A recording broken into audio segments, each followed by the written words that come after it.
হজরত আল্লামা ফুলতলি সাহেব কিবলা রহমাতুল্লাহিয়ের প্রতিষ্ঠিত দারুল কিরাত মাজিদিয়া ফুলতলি ট্রাস্ট কর্তৃক অনুমোদিত নবীগঞ্জ উপজেলার বাজকাসারা হাফিজিয়া মাদ্রাসা শাখার রামাদান মাসব্যাপী বিশুদ্ধ কোরআন প্রশিক্ষণের সমাপনী অনুষ্ঠান সম্পন্ন হয়েছে।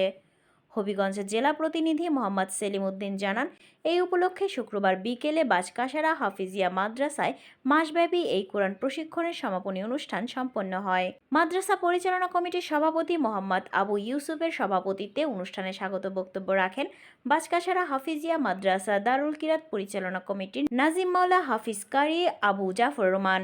বিশেষ অতিথি হিসেবে উপস্থিত ছিলেন মাওলানা কারি এম হাসান আলী, প্রধান কারি হাফিজ মাওলানা শাহিনুর রশিদ তালুকদার ও দারুল কিরাতের সহকারী শিক্ষক কারি মাহিবুর রহমানের যৌথ পরিচালনায় অনুষ্ঠানে বক্তব্য রাখেন সহকারী প্রধান কারি আব্দুল মাজিদ।